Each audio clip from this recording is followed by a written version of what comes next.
Philippine Airlines welcomes you to Mactan, Cebu.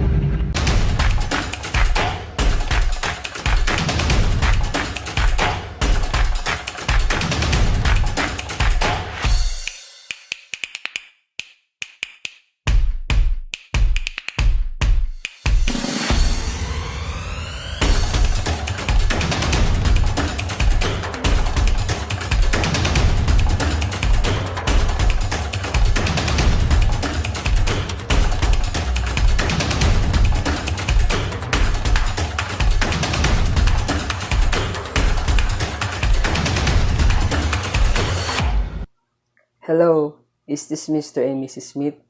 We are your tour guide for today. My name is Francis Emil V. Molina, and together, we would be the one who would accompany you on your one-day trip here at Cebu. Before we leave, I would just love to do a head count. 1, 2, 3, 4, 5. Okay, we are complete and thank you for your cooperation, and let me also give some few reminders for us to fully enjoy this trip. First, always put your trash in proper disposal. And second, don't leave your things unattended. Third, wear your face mask and sanitize your hands at all times. And lastly, if there are questions, feel free to ask me and I would gladly answer it. And now, we are set to go. Let me introduce you the Queen City of South, the Cebu City. First, while we are on our way to Hagnaya Port, let me share you some history of Cebu City. Did you know that on April 7, 1521, Portuguese explorer Ferdinand Magellan landed in Cebu? He was welcomed by Raja Humabon, the king of Cebu, who together with his wife, Magellan, however, failed to successfully claim the island for the crown of Spain, having been killed by Lapu-Lapu and King in Mactan Island on April 27, 1521, in the Battle of Mactan. On April 27, 1565, Spain colonialized the area with the arrival Spanish explorer, led by Miguel Lopez de Legazpi, together with Augustinian friar Andres de Urdaneta, sailing from Mexico, arrived in Cebu. The Spaniards established settlements, trade flourished, they renamed the city on January 1, 1571, from San Miguel to Villa del Santissimo Nombre de Jesus. During the 6-year period, the exploration of settlements by the Spaniard, Cebu City was the capital of Spanish East Indies. In 1901, the city was governed by United States for a brief period. However, it attained the status of Carter City in 1936 and was governed independently by Filipino politicians.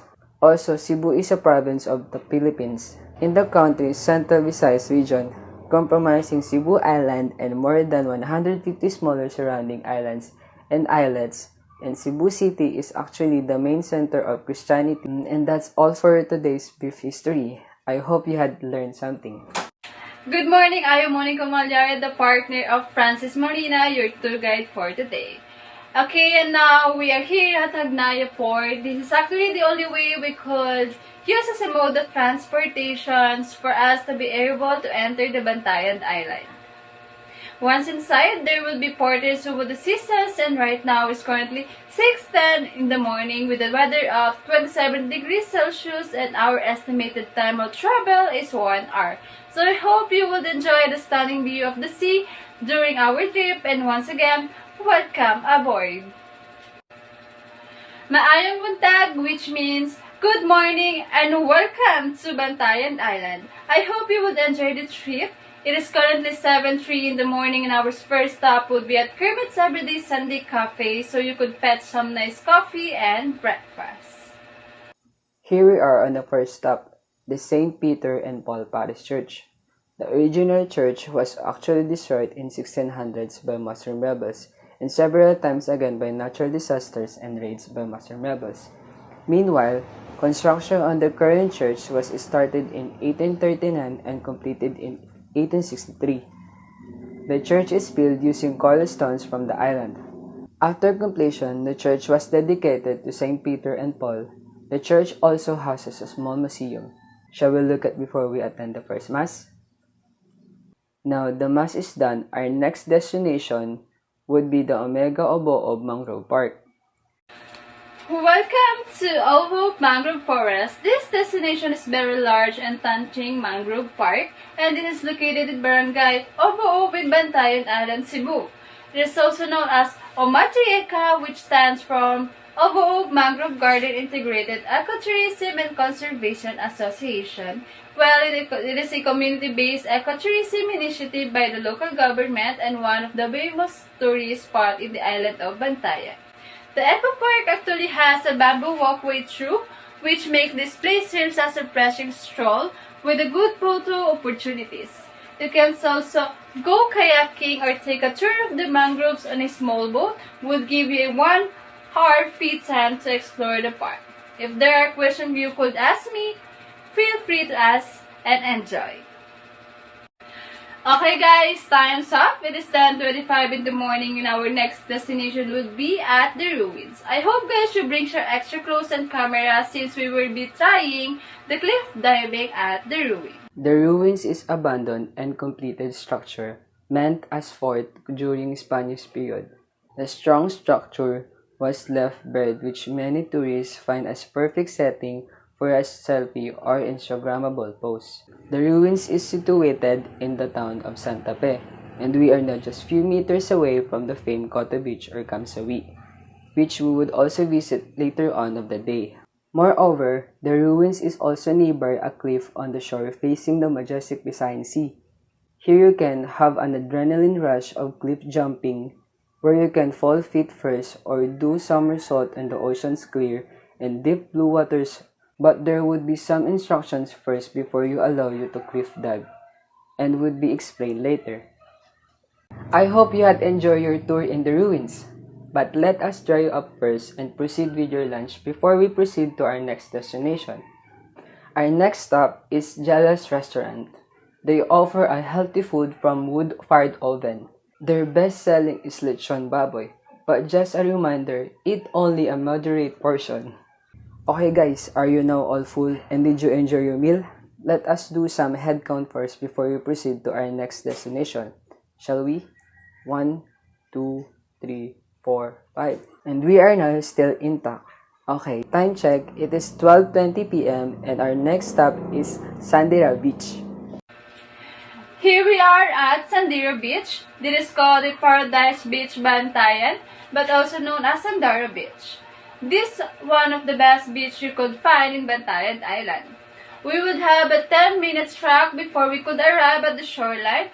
It is where you could swim, would also avail a cottage for the things, and there is some local shops here you could go to buy some souvenirs and foods. And next, here we are at Coto Beach. It is known for its curve-shaped white sand, shoreline, making it great for swimming, other fun beach activities, and also we'll be able to try out their beautiful lagoon, sandbars, surreal 8 shades of blue sea with the background of dancing coconut trees.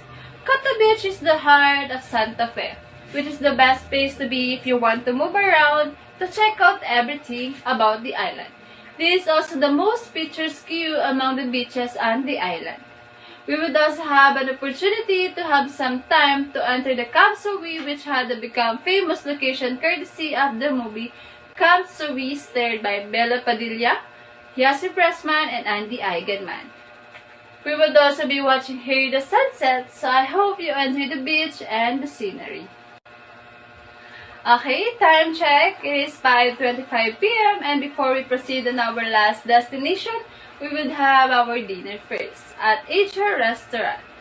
They offer authentic local Filipino food, which I know you would love to dig in. This is our last stop guys. The beach is the best to be during morning for the island hopping. But we just here now for some chill night swim before we leave the island tomorrow morning. So I hope you would enjoy the great scenery with the sea and the stars. We would also be having some bonfire activities before we leave. Okay guys, time check. It is 9:40 p.m. Before we leave, let us do head counts again. 1, 2, 3, 4, 5. Okay, we are still complete. Thank you for that. Did you guys enjoy the tour?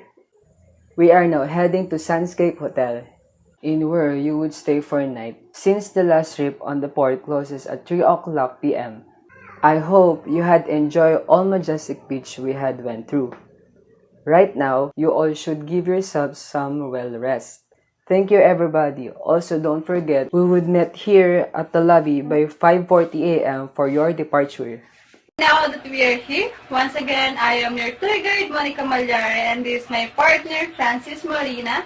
We want to thank you on behalf of our Adventure Partner Travel Agency for choosing us to become a part of our spectacular trip here in Cebu City. I hope you had enjoyed. Daghang salamat at paalam. Have a safe trip.